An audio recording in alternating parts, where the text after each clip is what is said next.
बच्चों अपन क्वेश्चन लिख रहे हैं, बहुत इंपॉर्टेंट क्वेश्चन चल रहे हैं अपने। ये चैप्टर 1 से 9 तक के अपने इंपॉर्टेंट क्वेश्चंस अपन ने डाल दिए हैं। ये इसमें क्वेश्चंस है, उसमें ये चौथा पार्ट है, अपने ध्यान रखना, ठीक है। तो अपन ने क्या है, सारे इंपॉर्टेंट क्वेश्चंस हैं उनको, उनकी पीडीएफ भी अगर किसी बच्चे को चाहिए तो मेरे टेलीग्राम चैनल पे जुड़ जाए और मैं सारे इंपॉर्टेंट क्वेश्चंस की पीडीएफ उसको अवेलेबल करा दूंगा, ठीक है। मेरे व्हाट्सएप पे मैसेज करके भी वो क्या कर सकता है, पीडीएफ प्राप्त कर सकता है, ठीक है। तो अपन आगे पढ़ रहे हैं, डेयरी फार्म प्रबंधन का महत्व बताओ। अब आपके आसपास में डेयरी खुली होगी, ऐसा कोई बच्चा नहीं है, कुछ बच्चे ग्रामीण इलाके में है, कुछ बच्चे दूध भी बेचते होंगे, ऐसी बात नहीं है। कई बच्चे ऐसे होते हैं जो दूध खाते भी और सब खाते हैं दूध के टाइप में। तो डेयरी फार्म प्रबंधन का क्या महत्व है, लोग ये गाय भैंस बकरी ये क्यों पालते हैं? दूध के लिए, घी के लिए, पनीर के लिए, मक्खन के लिए, दही के लिए। बहुत आसान सवाल है, ठीक है। इसका उत्तर तो मेरे हिसाब से सबको आता है।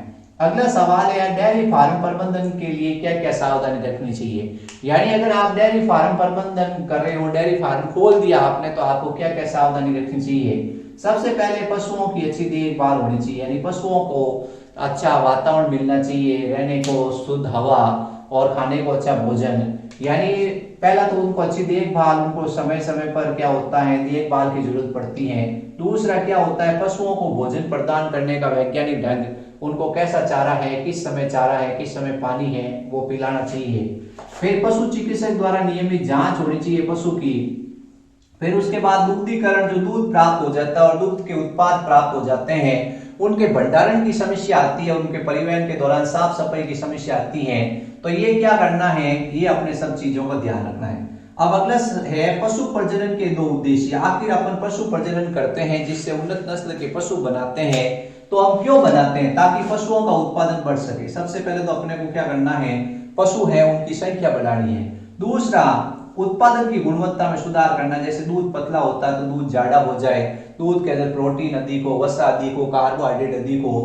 तो उत्पादन की गुणवत्ता, दूध पीने में टेस्टी हो, तो उत्पादन की गुणवत्ता में सुधार करना और उत्पादन को बढ़ाना, ठीक है।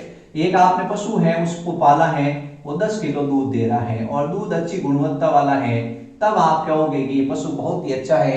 इस पशु को क्या करेंगे, इसकी जो भी आगे बच्चा होगा उसको अपन और पालेंगे और इसको उससे दूध प्राप्त करेंगे। अगला सवाल है, कृत्रिम वीर्य सेचन क्या है। कृत्रिम वीर्य सेचन का मतलब है कि क्या होता है, जो नर पशु होता है, नर पशु के वीर्य को एकत्रित किया जाता है, नर पशु के वीर्य को एकत्रित किया जाता है और इसको हिम शीतलीकरण कर लिया जाता है। हिम शीतलीकरण का मतलब इसको निम्न ताप पर संरक्षित कर लिया जाता है। फिर उसके बाद जहां पे आवश्यकता होती है वहां उसको पहुंचा दिया जाता है। जैसे अच्छी नस्ल के नर पशु, जो अच्छी नस्ल का नर पशु है, उसके वीर्य को एकत्रित करके कृत्रिम युक्तियों द्वारा मादा की योनि भाग में पहुंचाना कृत्रिम वीर्य सेचन कहलाता है। डॉक्टर होते हैं, डॉक्टर को फोन आता है कि साहब सुई लगानी है डॉक्टर साहब, तो डॉक्टर क्या करता है, वीर्य लेके आता है और जो मादा पशु होता है उसके योनि भाग के अंदर उस सुई को लगा देता है, जिसके कारण उसमें शुक्राणु पहुंच जाते हैं और वो मादा पशु गर्भवती हो जाता है। इसको कहते हैं कृत्रिम वीर्य सेचन। अगला सवाल है, जल कृषि किसे कहते हैं। जल कृषि का मतलब यह है कि मत्स्य पालन होता है, उसमें क्या होती है, सिर्फ मत्स्य पालन किया जाता है, मछलियां पालन की जाती है।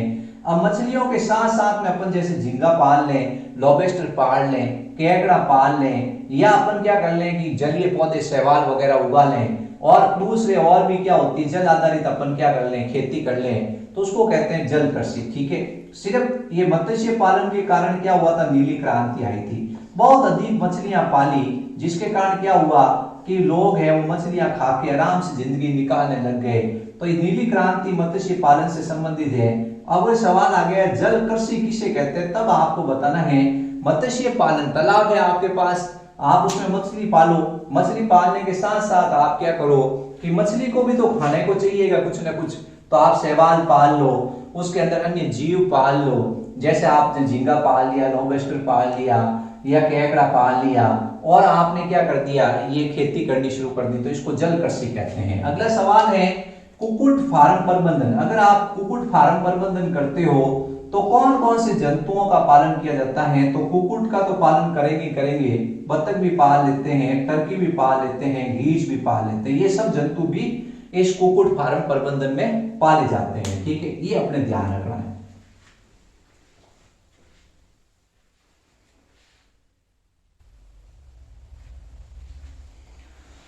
तो जो इंपॉर्टेंट क्वेश्चन आगे है वो एमओईटी तकनीक से गो पशुओं में सुधार कार्यक्रम कैसे। एमओईटी तकनीक है वो गो पशुओं में सुधार का एक कार्यक्रम माना जाता है। आपसे पूछा जाएगा कैसे, ठीक है। तो एमओईटी क्या एक तकनीक है। सबसे पहले एमओईटी का पूरा नाम बताते हैं। एम मतलब होता है मल्टीपल, क्या होता है, एम का मतलब होता है मल्टीपल, फिर ओ का मतलब ओव्यूलेशन, ए का मतलब एम्ब्रियो और टी का मतलब है ट्रांसफर। क्या है, मल्टीपल ओव्यूलेशन एम्ब्रियो ट्रांसफर। इसका पूरा तकनीक का नाम है मल्टीपल ओव्यूलेशन एम्ब्रियो ट्रांसफर। ये आपको पूरा नाम याद होना चाहिए, एक नंबर का सवाल ऐसे भी आ सकता है। एमओईटी तकनीक का पूरा नाम लिखो।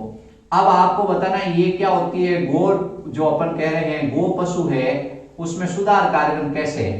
एक गाय क्या करती है, एक अंडा दे रही है। कितना अंडा दे रही है, एक अंडा उत्सर्जन कर रही है।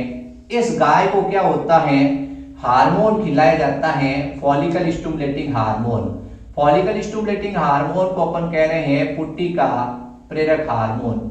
ये पुट्टी का प्रेरक हार्मोन है, ये गाय को खिलाया, ठीक है। ये गाय थी, इस गाय एक अंडा दे रही थी अपने चक्र के समय, लेकिन इसको जैसे ही है पुट्टी का प्रेरक हार्मोन खिलाया गया तो इस गाय ने क्या किए, 6 मतलब अपन कह रहे हैं 5 से 6 अंडे हैं वो देने शुरू कर दिए, या 6 से 8 अंडे हैं वो देने शुरू कर दिए। तो ये सुपर ओव्यूलेशन हो गया। क्या हो गया, सुपर ओव्यूलेशन हो गया। यानी सुपर ओव्यूलेशन का मतलब अंडे ज्यादा उत्पादन होने शुरू हो गए। अपन क्या करते हैं, जो अच्छी नस्ल का, अभी गाय अंडे दे रही है, गाय के अपने को पता है 6 से 8 अंडे गाय दे रही है। अपन क्या करते हैं, कृत्रिम वीर्य सेचन, जो अच्छी नस्ल का सांड है उसके वीर्य लेते हैं और इस गाय के अंदर डाल देते हैं। गाय के अंदर डाल दिया, गाय के अंदर क्या हो जाएगा, निषेचन हो जाएगा। फिर गाय के अंदर क्या होगा, उसके गर्भाशय में 8 से 32 कोशिकीय भ्रूण बनेगा। ये भ्रूण में कोशिकाएं याद रखनी है, 8 से 32 कोशिकीय भ्रूण बनेगा। उसको अपन निकालेंगे और किसी मादा के अंदर डाल देंगे। मादा मतलब कोई दूसरी गाय है उसमें डाल देंगे। कितने भ्रूण बनेंगे, 8 भ्रूण बनेंगे, तो 8 बच्चे नए बन जाएंगे। तो इस तरह से क्या हुआ कि आपने ये तकनीक है इससे गो पशु सुधार कर दिया। तो आपको इसमें 3-4 सवाल बनते हैं। सबसे पहले तो ये सवाल बनता है कि एफएसएच हार्मोन किस क्रिया को बढ़ाता है, सुपर ओव्यूलेशन। यानी अंडे ज्यादा बनने शुरू हो गए तो आपने कहा सुपर ओव्यूलेशन क्रिया को ये पुट्टी का प्रेरक हार्मोन बढ़ाता है। दूसरा सवाल ये बनता है कि ये भ्रूण होता है उसको कितनी कोशिका अवस्था होती है तब स्थानांतरित करते हैं। 8 से 32 कोशिकीय भ्रूण को स्थानांतरित किया जाता है, ये ध्यान रखना है। तरीका मैंने आपको पूरा समझा दिया है कि अपन क्या करेंगे। अपन सबसे पहले जैसे गाय है वो एक अंडा दे रही थी अपने चक्र के समय, अपन ने उसको पुट्टी का प्रेरक हार्मोन खिलाया, उसने 5 से 6 या 6 से 8 अंडे दी। अब आपने क्या किया, आपके पास अच्छा किस्म का वीर्य है, जो सांड अच्छा है उसका, उसके वीर्य को लेकर उस गाय के अंदर डाल दिया, कृत्रिम वीर्य सेचन कर दिया। गाय प्रेग्नेंट हो गई, लेकिन गाय के अंदर भ्रूण कितने बने, भ्रूण बने 6 से 8 और प्रत्येक भ्रूण में कितनी कोशिका है, 8 से 32। अब अपन इस भ्रूण को बाहर निकालते हैं और अलग अलग 6-7 गायों के अंदर भ्रूण डाल देते हैं, ठीक है। तो इस तरह से इस तकनीक से आप क्या कर सकते हो, 8 बछड़े पैदा कर सकते हो। तो 8 अंडे से 8 बछड़े पैदा हो गए, 8 नए गायों के अंदर डाल दिया। अब अगला सवाल है कायिक संकरण किसे कहते हैं। कायिक संकरण का मतलब होता है कि ये एक पादप है और ये दूसरा पादप है। जब इनके पुष्प होते हैं इनके बीच में लैंगिक जनन संभव नहीं है तो आप इनके शरीर को मिला देते हो। क्या करते हो, शरीर मिला देते हो। एक आपने आलू की कोशिका ली और एक आपने टमाटर की कोशिका ली। ये किसकी कोशिका है, आलू की कोशिका है, और ये टमाटर की कोशिका है। दो अलग अलग कोशिका है, इनके बीच में लैंगिक जनन संभव नहीं है, संकरण संभव नहीं है। आप सबसे पहले इन कोशिका को लेकर इसके ऊपर क्या करते हो, सेलुलेज, हेमीसेलुलेज, लिग्निनेज, काइटिनेज ये एंजाइम डालते हो और ये कोशिका बदल जाती है जीव द्रव्यक में। ये कोशिका किसमें बदल गई, जीव द्रव्यक में, यानी कोशिका भित्ति गल गई।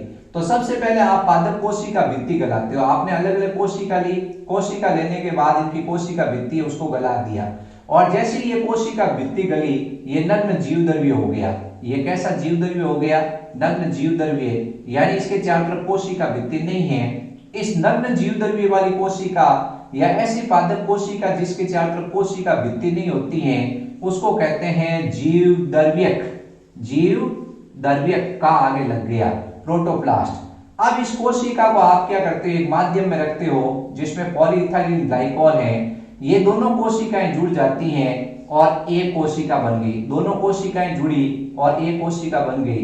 ये दो अलग अलग प्रोटोप्लास्ट आपस में जुड़ गए।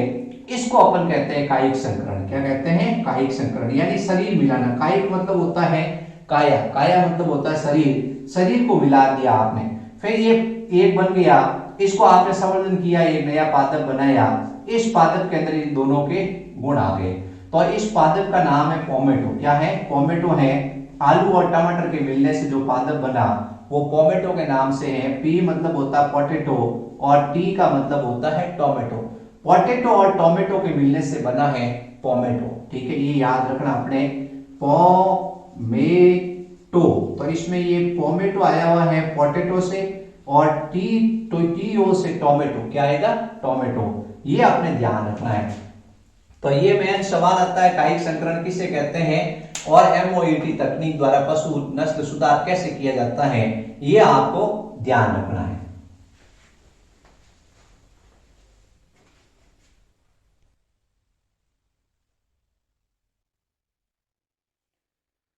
बच्चों अपन ने क्वेश्चन लिखे, फिर अंतःप्रजनन अवसादन के कारण क्या हानि होती है? जो अंतःप्रजनन मतलब दो निकट संबंधी जो एक ही नस्ल के जंतु होते हैं उसके बीच में बार बार अंतःप्रजनन करते हैं, तो धीरे धीरे उनमें जो उपयोगी जीन होते हैं वो विलुप्त हो जाते हैं और उसमें समयुग्मता उत्पन्न होती है। तो क्या हानियां होती हैं? ठीक है, सबसे पहली हानि ये होती है उनकी जनन क्षमता कम होती है, यानी उनकी रिप्रोडक्शन रेट कम हो जाती है, उनका उत्पादकता कम हो जाती है और उसमें समयुग्मता बढ़ जाती है। ठीक है, तो अंतःप्रजनन नहीं होना चाहिए, संकर वो जंतु होने चाहिए। दो अलग अलग जाति हैं उनके बीच में जनन होना चाहिए, या एक अच्छा श्रेष्ठ नस्ल का जंतु है, दूसरा श्रेष्ठ नस्ल का जंतु है, उनके बीच में जनन होना चाहिए। दो अलग अलग नस्लों के जंतु है उनके बीच में आपको जनन को बढ़ावा देना चाहिए।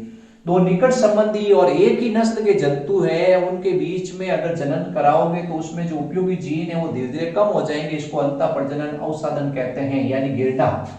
अगला सवाल है, अंतःप्रजनन का महत्व भी है? ऐसी बात नहीं, अंतःप्रजनन अवसादन के कारण हानि भी होती है और महत्व भी है। सबसे पहले जब आपको शुद्ध वंशक्रम विकसित करना होता है, जब आपका टारगेट है कि आपको शुद्ध वंशक्रम चाहिए, तब आप अपनाते हो। दूसरा, कुछ हानिकारक अप्रभावी जीन इसमें उद्भासित होते हैं, और तीसरा, समयुग्मता जब आपको बढ़ानी होती है तब आप अंतःप्रजनन की तरफ रुख करते हो। ठीक है, अब अगला सवाल है बाह्य संकरण। संकरण मतलब दो अलग अलग जनकों के बीच में क्या कराते हैं? जनन कराते हैं। अब इसमें एक ही नस्ल के भीतर क्या कराया जाता है? एक ही नस्ल के भीतर पशुओं के संगम की ये क्रियाविधि बाह्य संकरण कहलाती है। एक ही नस्ल दोगे और उसके पशुओं के बीच में संगम करा दोगे, लेकिन इसकी विशेषता ये होगी कि इनके पूर्वज 4 से 6 पीढ़ी तक सेम नहीं होने चाहिए। अपन जैसे रिश्ता करने जाते हैं तो अपन दादा दादी नाना नानी इन सब का रिश्ता मिलाते हैं, उनकी गोत्र मिलाते हैं, वैसे ही नस्ल एक ही है लेकिन उनके बीच में संगम होगा, लेकिन उनके पूर्वज क्या होंगे? 4 से 6 पीढ़ी तक समान नहीं होंगे, उसको कहते हैं बाह्य संकरण। ठीक है, ये ध्यान रखना। बाह्य संकरण की परिभाषा अलग है, तो बाह्य संकरण और संकरण की परिभाषा में थोड़ा फर्क है। संकरण में तो आपने क्या किया, दो अलग अलग जंतु ले लिया और उसके बीच में जनन कहला दिया, जिनकी जातियां समान नहीं है उसके बीच में संकरण करवा दिया। ठीक है, अपन कह रहे हैं यहाँ एक ही नस्ल के भीतर पशुओं का संगम होगा, लेकिन उनमें उभय पूर्वजता नहीं होगी। 4 से 6 पीढ़ी तक आपको वंशावली देखनी है और उसके बाद बीच में जनन कराना। अगला सवाल है बाह्य प्रजनन। बाह्य प्रजनन की सिंपल सी परिभाषा है, भिन्न भिन्न नस्लों के मध्य होने वाले प्रजनन को क्या कहते हैं? बाह्य प्रजनन। और एक ही नस्ल के बीच होता उसको कहते हैं अंतःप्रजनन। अब अगला सवाल है, पादप प्रजनन के चरण लिखो। पादप प्रजनन के चरण में अपने पहला चरण है परिवर्तनशीलता का संग्रहण। ये कुछ 5 चरण दे रखे हैं। सबसे पहले आपको परिवर्तनशीलता का संग्रहण करना है, दूसरा जनकों का मूल्यांकन और चयन करना है, तीसरा चयनित जनकों के बीच पर संकरण करवाना है, फिर उसके बाद श्रेष्ठ पुनर्योजन का चयन करना और उसका परीक्षण करना है, फिर नए जो कर्षण है उनका परीक्षण करना, उसको निर्मुक्त करना और उनका व्यापारीकरण करना। ये आपको चरण याद रखने हैं। ठीक है, तो इस तरह से अपने ये चैप्टर 1 से लगाकर 9 तक के सारे इंपॉर्टेंट क्वेश्चंस के वीडियो मैंने अपलोड कर दिए हैं और एक प्लेलिस्ट भी मैंने क्या है डाल दी है बच्चों। ठीक है, इस प्लेलिस्ट को आप खोलोगे, लिंक है डिस्क्रिप्शन बॉक्स में, उस प्लेलिस्ट का उसको आप खोलोगे तो आपको लगातार क्या है वीडियो मिलेंगे कि पहला चैप्टर का पहला पार्ट, दूसरे चैप्टर का पहला, दूसरा, तीसरा पार्ट, ऐसे आपको पार्ट्स मैंने लिख रखे हैं। उन पार्ट से आप पढ़ते जाओ। आपको मैंने अभी तक क्या है, जैसे 56 नंबर का आपके पेपर आएगा तो उसमें से लगभग क्या है, ये 11वां, 12वां और 14, 15 चैप्टर, 4 चैप्टर जो 20 नंबर के हैं वो कराने बाकी हैं।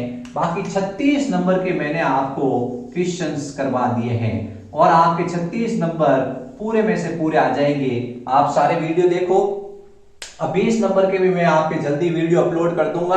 आप लोग चैनल पे नए हैं तो सब्सक्राइब करें और एक मेरे टेलीग्राम चैनल से जुड़े जिसमें 350 के आसपास बच्चे जुड़े हुए हैं। आप लोग भी जुड़े और अपने दोस्तों को भी जोड़े। चैनल को सब्सक्राइब करें और चैनल को ज्यादा से ज्यादा पॉपुलर करें ताकि मुझे भी मोटिवेशन मिले कि हाँ भाई बच्चे मेहनत कर रहे हैं और मैं भी मेहनत करूं तो बच्चों का रिजल्ट मेरे से जुड़ा हुआ है।